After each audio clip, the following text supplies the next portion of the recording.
Get ready to dive into the world of life and health insurance with exciting, beginner-friendly training that will give you the knowledge and confidence to succeed as a future agent. This course is designed as a supplementary educational tool to help future agents better understand and solve procedures covered by qualified trainers in preparation for the California Insurance Licensing exam. This is not intended to substitute the required teaching or pre-licensing course mandated by the California Department of Insurance. All participants must complete the official feasibility our course from a certified provider to meet the licensing requirements. This supplementary course serves only as an additional resource to reinforce learning and comprehension of the key topics in life and health insurance. Session 1, General Insurance, 40 questions. Chapter 1, Basic Insurance Concepts and Principles of Session 1, General Insurance, 16 questions. Slide 1, What is insurance? Terms to remember. Insurance, a system for transferring risk from individuals or businesses to an insurance company in exchange for a premium. Risk transfer protects individuals from financial loss due to unforeseen events. Description: Insurance is a powerful financial tool that helps individuals and businesses manage risk by transferring it to an insurance company in exchange for a premium. What this means for your clients is that in the event of a loss, whether due to death, illness, or property damage, the financial burden falls on the insurance company instead of them. By offering insurance products, you're providing clients with peace of mind, knowing that their finances won't take a devastating hit due to unforeseen circumstances. This basic principle of risk transfer is the foundation of all insurance products and services. Slide 2, Risk and Types of Risk, terms to remember. Pure risk involves only the possibility of loss, e.g. illness, injury, death. Insurable. Speculative risk involves the chance of gain or loss, e.g. stock investments, gambling. Not insurable. Description: There are two key types of risk that we must distinguish: pure risk and speculative risk. Pure risk involves situations where there is only the possibility of loss, such as the risk of illness, injury, or death. These are the types of risks that insurance covers, as they pose a financial danger to the insured without any potential for gain. On the other hand, speculative risks, such as gambling or investing in the stock market, involves both the chance of loss and the opportunity for gain. Because of this dual nature, speculative risks are not insurable. It's important to understand this distinction when explaining to clients what their policies can and cannot cover. Slide 3, Risk Management Techniques, terms to remember. Risk management methods. 1. Avoidance, eliminating exposure to risk. 2. Reduction, minimizing severity of risk. 3. Retention, accepting risk, self-insurance. 4. Transfer, shifting risk to a third party, insurance. Description: Risk is a part of life, but how we manage it makes all the difference. There are 4 main strategies for managing risk: avoidance, reduction, retention, and transfer.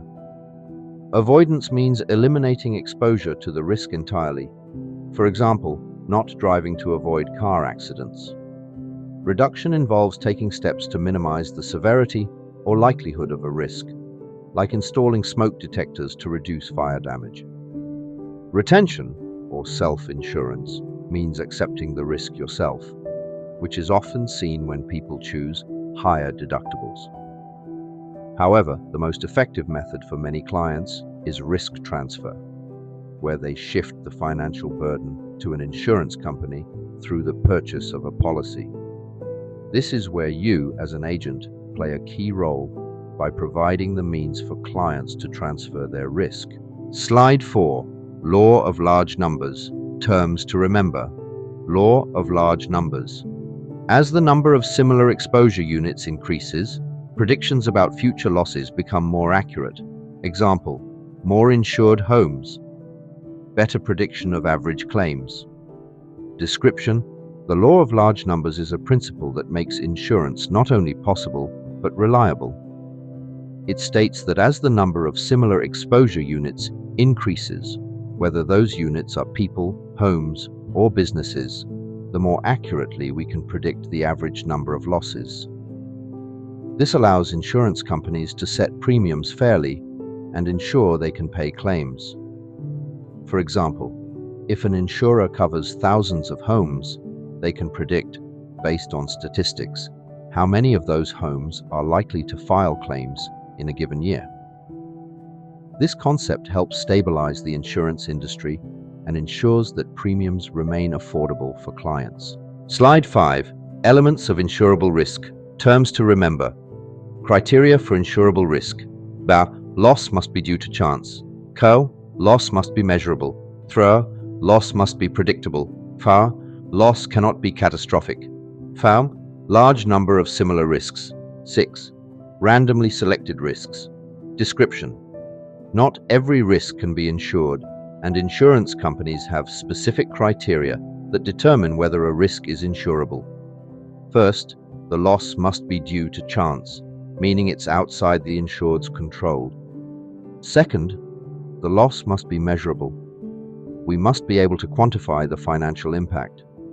Third, the loss should be predictable, allowing insurers to estimate how often it will occur.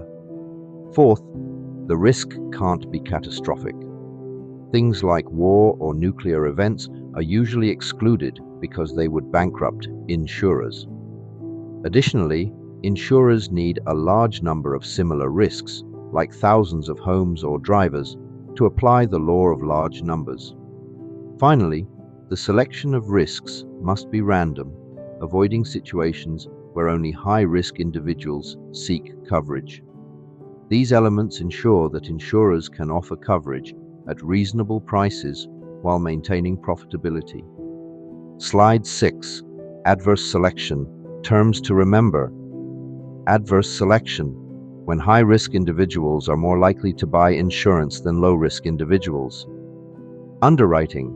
Process used by insurers to manage adverse selection and maintain balanced risk pools. Description. Adverse selection occurs when people who are more likely to experience a loss are also more likely to seek insurance. For example, individuals with pre-existing health conditions might be more inclined to purchase health insurance than healthy individuals. If this goes unchecked, it can lead to a situation where the insurer is paying out more in claims than it's collecting in premiums, driving up the cost of insurance for everyone. To prevent this, insurers use a process called underwriting, where they assess the risk posed by potential policyholders. As an agent, you'll see the importance of accurate risk assessment to ensure that premiums remain fair and that the insurer can stay in business. Slide 7. Reinsurance. Terms to remember. Reinsurance. Insurance for insurance companies. Insurers transfer part of their risk to other insurers to avoid large losses. Example, insuring natural disasters or large risks. Description. Just as individuals and businesses transfer their risks to insurance companies, those companies also transfer some of their risks to other insurers through a process called reinsurance. Reinsurance is essentially insurance for insurance companies. It allows insurers to remain financially stable even when they cover large or catastrophic risks, such as natural disasters or major corporate policies. For example, if a hurricane causes widespread damage in a region, the insurer that provided coverage to homes and businesses can rely on its reinsurers to share the financial burden. This ensures that the insurance company can still pay its claims without facing financial ruin. Slide 8. Indemnity and the principle of indemnity. Terms to remember. Indemnity restores insured to the same financial position before the loss. Example, a car insurance claim pays for repairs, but no more than the car's value. Description. The principle of indemnity is one of the most important concepts in insurance. It means that insurance policies are designed to restore the insured to the same financial position they were in before a loss. No better and no worse. For instance, if your client's car is damaged in an accident, their car insurance will pay for repairs or replacement up to the value of the car, but it won't provide a windfall. The goal is to make the insured whole again after a loss, not to allow them to profit from it. This principle ensures fairness in the insurance process and helps keep premiums affordable. Slide 9. Hazards and perils. Terms to remember. Peril. The cause of loss, e.g., fire, theft. Hazard. Increases the chance of a peril occurring. Physical hazard. Icy roads. Moral hazard. Dishonesty. Morale. Hazard. Carelessness. Description. In the insurance world, we need to distinguish between perils and hazards. A peril is the cause of a loss, such as fire, theft, or a car accident. On the other hand, a hazard is something that increases the likelihood of a peril occurring. Hazards come in three forms: physical, moral, and morale. A physical hazard could be icy roads that increase the chance of a car accident.